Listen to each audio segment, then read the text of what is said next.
KBC में करोड़पति पति। सूरज की लाइफ का एक ही फंडा होता है कि मेहनत तो गधा भी करता है, घर बैठे जो कमाए होशियार तो वही होता है। इसीलिए उसने कभी नौकरी ही नहीं ढूंढी। इस बात से हालांकि उसकी पत्नी शिखा कभी एग्री नहीं करती थी, पर फिर भी सूरज को समझाना बेकार था। टीवी पे कैसे बनोगे करोड़पति का ऐड देखकर उसे लगता है कि अब तो घर बैठे ही वह करोड़पति बन सकता है, और उसके पीछे उसने अपने सारे सोर्सेस एक्टिव कर दिए। 2 हफ्ते में उसके कलीग के, पड़ोसी के, साले के बेटे का सोर्स निकलता है। वह उससे मिलने चला जाता है। मुकेश जी बता रहे थे आप हमें शो में पहुंचा सकते हैं। हाँ, इसमें कोई बात नहीं, कल अगर मैं कोशिश करूँ तो अगला नंबर आपका आ जाएगा। हाँ, ये तो बहुत अच्छा हो गया। अच्छा, क्वेश्चन पेपर और सिलेबस का कोई जुगाड़ है क्या? हाँ, वो जो चाहते हैं पूछ लेते हैं। पहली कोशिश फेल होने पर अब सूरज के पास बहुत बड़ा एक सवाल था कि आखिर जवाब कहाँ से लाए। तभी शिखा ने सजेशन दिया कि क्यों ना वो अपने चचेरे भाई सुमित से मदद मांगे, जो कि यूपीएससी की तैयारी कर रहा था। हालांकि इतनी मेहनत करना सूरज को नहीं समझ आता था, लेकिन कोई और रास्ता ना मिलने पर वह सुमित से बात करता है। अरे सुमित, मेरा कैसे बनेंगे करोड़पति में सिलेक्शन होने वाला है, तुम हमारी चिट बनाने में थोड़ी मदद करोगे क्या?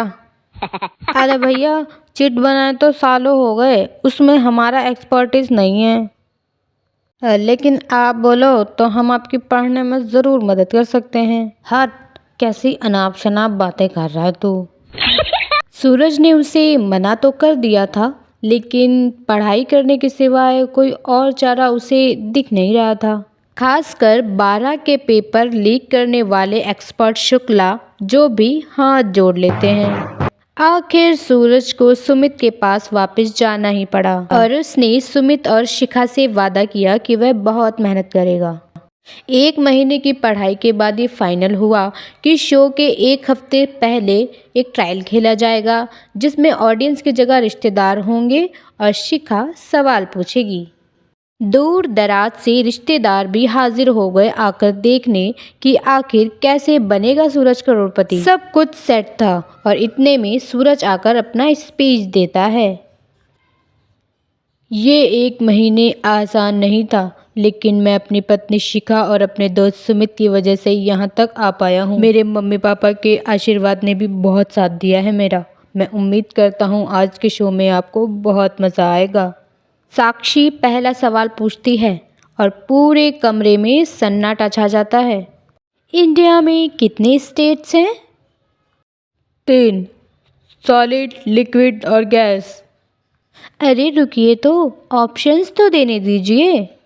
इतने में 5वीं कक्षा का चिंटू बोल उठता है। अरे क्या मामा, आप तो पहले सवाल पे ही आउट हो गए। पहला सवाल तो बेटा ट्रायल होता है, तुम अब देखना। देखने वाली बात तो थी ही। सूरज को इतना शांत कभी किसी ने नहीं देखा था। कभी कभी तो लगता था सूरज आंख खोलकर ही सो गया है। मामा जल्दी करो प्लीज, कल सुबह पनवेल भी तो निकलना है। अरे हट, कॉन्सेंट्रेट करने दे मुझे। 3 सवालों में 3 लाइफलाइन खत्म हो चुकी थी और चौथे सवाल में अभी भी सूरज का मौन नहीं टूटा, लेकिन सूरज हार मानने को तैयार ही नहीं था। उधर सूरज को छोड़ सब सुमित को देख रहे थे। आखिरकार सुमित ने ही पढ़ाया था सूरज को। गजब बेइज्जती है यार। अरे बेटा, तू बाप का, दादा का, सबका नाम बुड़वाएगा। 3 लाइफलाइन ले ली, तब भी तेरा कुछ नहीं होना है। अरे कोई इतनी बात करता है क्या शो पर? अरे बेटा, शो पर तेरे जैसा भी तो नहीं आते ना। सूरज की ये जंग 5वें सवाल पर खत्म हो गई जब उसने नेशनल बर्ड का नाम कहा, कौवा। अरे बेटा, मज़ा तो बहुत आया, बस थोड़ा टाइम पे ख़त्म हो जाता तो आनंद भी बहुत आता। ताने बारिश की तरह बरस रहे थे शायद सूरज को भी ये समझ आ गया कि करोड़पति बनना उसके बस के बाहर की बात है, लेकिन वो हार कैसे मान ले। आखिर सूरज ठहरा सख्त लौंडा। उसने सोचा कि अगर मैं हार ना मानूं तो शायद कुछ बात बन सकती है अभी भी। शिखा, तुम देखना, असली शो में मैं आग लगा दूंगा, आग, मैं ही बनूंगा करोड़पति। सब्जियां खत्म हो गई हैं, पहले जाओ ले आओ, पहले पति बनना फिर करोड़पति बनना। अरे गजब बेइज्जती है यार।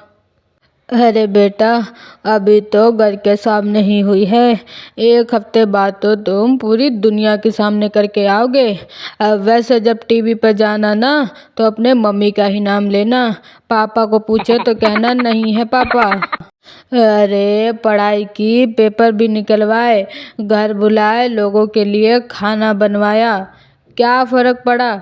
इसीलिए मैं कहता हूँ मेहनत तो गधा भी करता है, घर बैठे जो कमाए वही सिकंदर।